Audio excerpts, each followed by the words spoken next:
Donc, nous allons continuer, Inch'Allah, la suite de notre tafsir de la sourate Al-Falaq par le dernier verset de la sourate qui est وَمِن شَرِّ حَاسِدٍ إِذَا حَسَدَ, où Allah subhanahu wa ta'ala nous ordonne de demander protection contre l'envieur quand il envie. Ici, Allah subhanahu wa ta'ala nous ordonne de demander protection contre l'envieur qui a un comportement blâmable, qui a un comportement détestable quand il se met à envier. Pourquoi? L'envie, mes sœurs, est une calamité. C'est une grande maladie. C'est l'une des plus grandes maladies qui peut atteindre un être humain. L'envie est à la base des échecs. C'est le péché d'Iblis, la'natullahi alayh, qui a, par jalousie, refusé d'obéir à Allah subhanahu wa ta'ala et s'est enorgueilli. Il a jalousé notre père Adam alayhi salatu wassalam. La jalousie, l'envie, c'est aussi le premier péché qui a été commis sur terre. Quand le fils d'Adam alayhi salatu wassalam a commis le premier meurtre sur terre en ayant comme point de départ la jalousie qu'il éprouvait envers son frère. C'était son frère, même père, même mère. La jalousie est aussi ce qui a empêché les Juifs d'accepter l'islam. Donc nous voyons que la jalousie est un mal immense.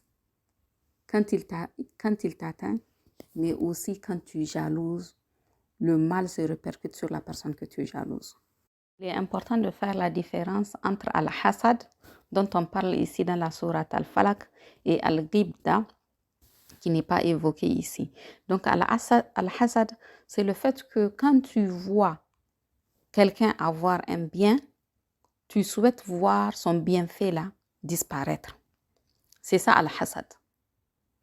Et al-ghibda, c'est le fait que tu aimerais avoir la même chose que la personne, le même bienfait que la personne. Supposons que la personne a un bon boulot, que la personne a de beaux enfants, que la personne a une belle situation, que la personne est riche et que tu souhaiterais avoir la même chose, ou que la personne a une science, que la personne elle est religieuse, qu'elle a la foi ou qu'elle pratique bien, et tu aimerais avoir la même chose que la personne, sans pour autant que la personne perde son bienfait. Alors là, on parle de al-ghibda. Et ici, dans la sourate Al-Falaq, la protection qu'Allah subhanahu wa ta'ala nous ordonne de demander, c'est de demander protection contre Al-Hasad. Le fait que la personne qui te jalouse veut que tu perdes ton bienfait. Le premier à faire preuve de jalousie en islam est donc Iblis la'natullahi alayh. Il a été jaloux de notre père Adam alayhi salatu wassalam pour toutes les bénédictions qu'Allah subhanahu wa ta'ala lui a accordées, pour le fait qu'Allah subhanahu wa ta'ala l'a créé de ses mains, et Allah lui a appris les noms de toutes les choses, et Allah subhanahu wa ta'ala a demandé à ses anges de se prosterner devant lui. Allah l'a fait habiter au paradis, et Iblis la'natullahi alayh s'est indigné, et il a refusé d'obéir à l'ordre d'Allah subhanahu wa ta'ala de se prosterner devant Adam avec les anges. وَإِذْ قُلْنَا لِلْمَلَائِكَةِ اسْجُدُوا لِآدَمَ فَسَجَدُوا إِلَّا إِبْلِيسَ كَانَ مِنَ الْجِنِّ فَفَسَقَ عَنْ أَمْرِ رَبِّهِ. Allah subhanahu wa ta'ala il dit, et lorsque nous dîmes aux anges, prosternez-vous devant Adam, ils se prosternèrent excepté Iblis qui était des djinns. Il se révolta alors contre l'ordre d'Allah. Et Allah subhanahu wa ta'ala lui demande la raison pour laquelle il refuse d'obéir à son ordre, pour laquelle il se rebelle. قال يا إبليس ما لك ألا تكون مع الساجدين. Qu'est-ce qui t'a empêché de te prosterner lorsque je te l'ai ordonné? قال يا إبليس ما منعك أن تسجد لما خلقت بيدي أستكبرت أم كنت من العالين. Ô Iblis, qui t'a empêché de te prosterner devant ce que j'ai créé de mes mains? T'enfules-tu d'orgueil ou te considères-tu parmi les hauts placés? Et qu'est-ce que Iblis, la'natullahi alayhi, a à répondre à Allah subhanahu wa ta'ala?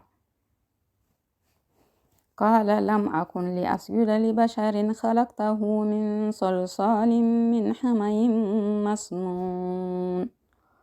Il dit, je ne puis me prosterner devant un homme que tu as créé d'argile crissante extraite d'une boue malléable. Donc il se considère mieux que Adam alayhi salatu wassalam. قال أنا خير منه خلقتني من نار وخلقته من طين. Je suis meilleur que lui, tu m'as créé à partir de feu et tu l'as créé à partir de boue. Donc Iblis la'natullahi alayhi est une preuve indéniable en lui-même. Son histoire avec notre père Adam alayhi salatu wassalam est la preuve que la jalousie existe. Et la preuve que la jalousie peut mener l'être humain à une perte évidente, peut mener l'être humain à sa perte, peut amener l'être humain à perdre sa vie ici-bas et sa vie dans l'au-delà. La jalousie peut amener l'être à être perdant dans les deux mondes. En effet, il faut savoir que Iblis la'natullahi alayhi était un djinn. Donc, il vivait sur terre avec ses frères djinns. Mais lui, il était tellement adorateur d'Allah subhanahu wa ta'ala qu'Allah l'a élevé en grade parmi les djinns et l'a élevé dans le paradis. Donc, Iblis était un djinn adorateur d'Allah. Donc, il a eu tellement un grade élevé auprès d'Allah qu'Allah l'a mis dans le paradis pour l'adorer.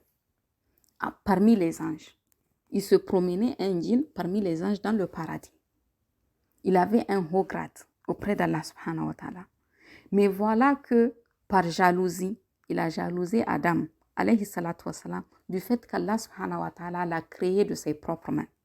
Ensuite, Allah lui a appris le nom de toutes les choses. Ensuite, Allah subhanahu wa ta'ala a demandé aux anges de se prosterner pour lui. Donc, Iblis, la'natullahi alayhi, n'a pas pu concevoir et accepter cela par jalousie. Et il est tombé du haut grade où il était. Parmi les anges, il est tombé et est devenu la pire des créatures. Qui, si on le côtoie, nous amène aussi à notre perte. Alhamdulillahi wahda wa salatu wa salamu ala rasulillah.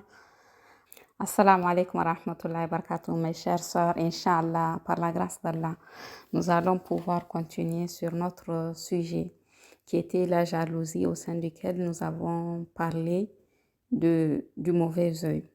Maintenant, nous allons faire un aparté sur une jalousie particulière, sur une jalousie qui crée beaucoup de dégâts dans la société, sur une jalousie qui est capable de faire imploser notre société. C'est la jalousie fraternelle, c'est la jalousie entre des frères et sœurs de même famille. Nous avons vu que la jalousie peut entraîner le meurtre, qui est le premier grave péché qui a été commis sur terre et qui a été fait par qui? Des enfants d'un prophète. Vis-à-vis de qui? Vis-à-vis de son frère, de même père, même mère. Et qu'est-ce qui a amené ce grave péché? Qu'est-ce qui a amené cette calamité? C'est la jalousie entre frères. Ce sujet mérite donc que nous nous attardons dessus et que nous tirons les leçons qui s'imposent pour améliorer la situation familiale, pour améliorer la situation de la société en général. Donc nous avons dans un premier temps dit que la jalousie est ce mal immense-là qui a poussé Iblis la'natullahi alayhi à commettre le premier péché de l'islam, puisque c'est par jalousie envers Adam alayhi salatu wassalam qu'il a refusé d'obéir à Allah et qu'il a été maudit par Allah subhanahu wa ta'ala wa billah. Nous avons aussi vu que la jalousie est à la base du premier meurtre qui a été commis dans l'histoire de l'humanité, puisque le fils d'Adam alayhi salatu wassalam, le prophète d'Allah, le premier homme qu'Allah subhanahu wa ta'ala a créé avec ses propres mains, son fils a tué son frère par jalousie. La jalousie est aussi ce grand mal-là qui est à la base de la mécréance des Juifs. qui est à la base des Juifs, qui est à la base du fait que les Juifs ont refusé de se soumettre à Allah subhanahu wa ta'ala et de suivre le prophète Mohammed sallallahu alayhi wa sallam. Les Juifs étaient bien informés que Allah subhanahu wa ta'ala allait envoyer le dernier des messagers et qu'il allait l'envoyer dans la région arabique. C'est pour ça qu'ils se sont déplacés et qu'ils se sont installés à Médine, en attendant que le dernier des prophètes arrive.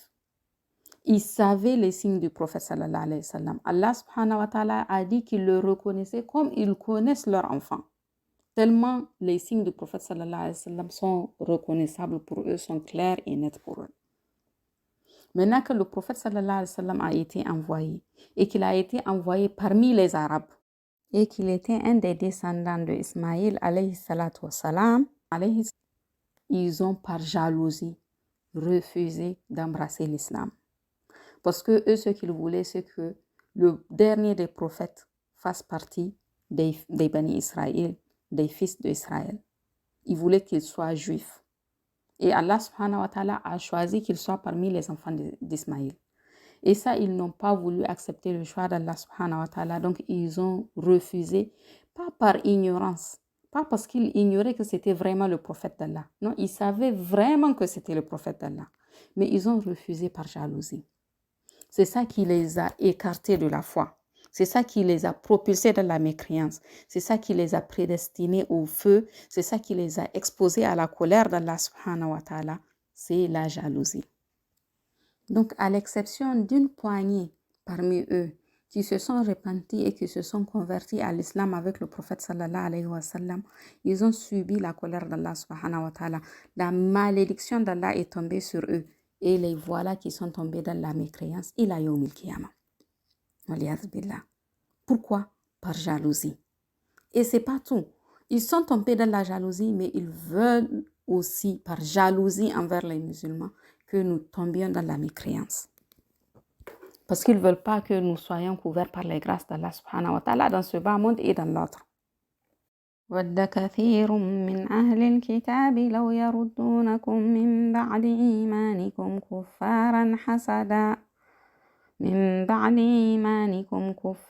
حَسَدًا مِّنْ عِندِ أَنفُسِهِم مِّن بَعْدِ مَا تَبَيَّنَ لَهُمُ الْحَقُّ فَاعْفُوا وَاصْفَحُوا حَتَّى يَأْتِيَ اللَّهُ بِأَمْرِهِ إِنَّ اللَّهَ عَلَى كُلِّ شَيْءٍ قَدِيرٌ.